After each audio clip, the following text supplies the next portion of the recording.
Welcome back to Forever Young. We are in our final segment. This is Anne Marie and Eric Johnson coming at you from the Health Hut on Henry Street. Eric, we're talking about heart disease and cholesterol and all that goes with that. And I know we're going to talk about smoking because it's a huge factor, but could you first please define for me two things? The first is C-reactive protein. Yeah, well, that's an inflammation marker that's found in the blood when there's an excess protein that's sort of collecting in the body, like a toxic residue from different proteins. Usually a lot of it's caused by too much protein. Okay. And that's a marker that when that actually gets trapped in the tissues, the body tries to neutralize it. And well, another thing that's related to that is the acidity in the body. So too much protein, what does it do? It causes the body to acidify. It becomes too acidic. Well, in the toxic load, to get rid of this acidity, your body has to constantly reattach mineral molecules to neutralize the toxic acidic protein. So then you actually become depleted. Like we'll go back to the magnesium. That's why magnesium is really important, actually, for helping with C-reactive protein. Well, tell me about HDL and LDL. And they always say HDL is the good protein, or the high density lipid, and the bad cholesterol is the LDL, or low density lipid. Okay. And you actually need both, but you want them to be in the correct balance. Like if you have high HDL and high LDL, then it can actually sort of cancel out itself. You want a normal. If you had a high HDL and a moderate amount of LDL, you could still have high cholesterol and still not be at a greater risk of heart disease. Okay. See, you can have high cholesterol and not be at a greater risk. Because so it's complicated. Yeah, exactly. Depending on your lipid panel, basically. Well, depending on the balance, the actual balance. Okay. Remember, cholesterol is just one of 5 things, so that still is 1/20 of the thing. So like everybody's focus is all on cholesterol, but it's only like 20% of the equation. Exactly. So now, that's something that's really been lost. Let's talk about smoking, because it's a huge factor in cancers, in emphysema, in heart disease. Right. It all leads to acidity in the body. When you smoke, you need if you smoke.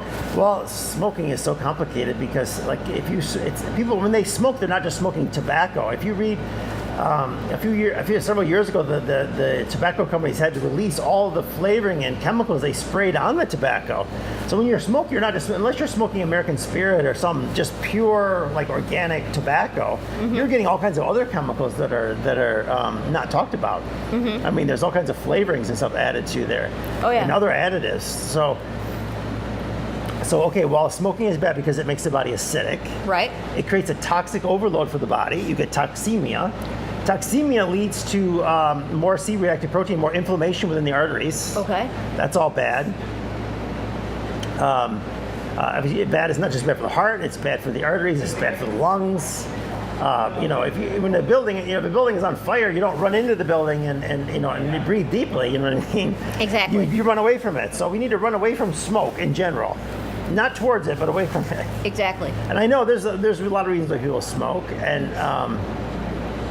and then you could talk about the effects of people that smoke a moderate amount, people that smoke are heavy smokers. What they're smoking, whether they're smoking commercial cigarettes or whether they're smoking like organic cigarettes. The Native Americans smoked cigarettes, but they didn't. It was a ceremonial thing. They'd maybe smoke for an hour a week or something. You know what I mean? They weren't smoking. They didn't have like packs of cigarettes. They're pulling it out. Right. So we're talking about a chronic, high stress. People tend to be the cigarette smoke tend to be higher stress. They tend not to get enough vitamin C and other nutrients. So yes, smoking is very bad. If your nutrition is bad, then it's even worse.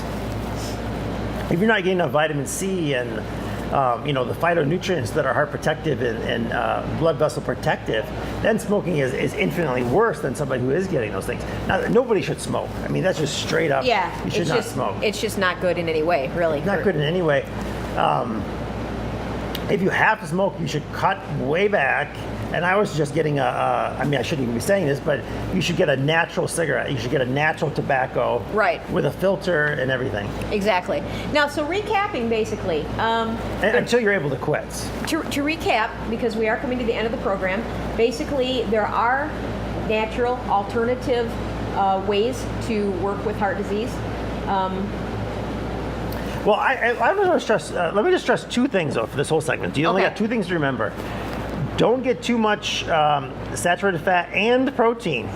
So you need to lower your saturated fat intake. Okay. Not that you don't need some saturated fat, even from butter and meat. For a lot of people, particularly O blood types, they need a certain amount of that, but it's just the extreme amounts. You know what I mean? And of course, if you do eat meat or dairy, they should come from organic sources. Exactly. They should not be fed genetically modified grain. Exactly. Which is these are all. If you're not getting this stuff, organic, then you're not getting the right stuff. Right. You want to get local, organic meat and dairy. Okay. And keep it down to a minimum. Okay. If you use cheese as a flavoring agent, then we just eat too much. We need to really reduce the amount of Cut the amounts of things back so that you yes. keep, yeah. And we should mention sugar. Sugar increases diabetes, increases your risk for heart disease and coronary artery Diabetes disease. increases your risk for everything. And Right. So that comes down to we got to eat about. I tell you, everybody listening to this program right now just ate half as much fat, sugar, and protein as they're getting now. I mean, you need enough protein, so that's kind of a variable. If you don't eat much protein, then you might have to cut that in half. But if we just cut the amount of sugar and fat that we eat in half, and by sugar, I'm also including things that turn to sugar right away, like potatoes. like potatoes and white flour. Okay. If we cut those things in half, we can extend life by 10 to 30 years. 10 to 30 years. You can still fill up. I know people like it's wintertime, I'm cold, I'm hungry, I want to eat, I want comfort foods.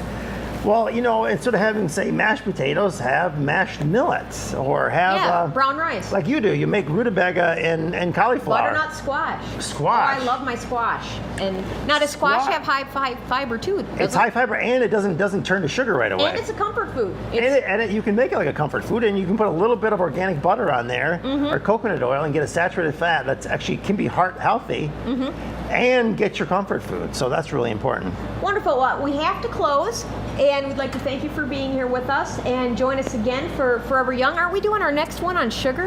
Isn't that what we're...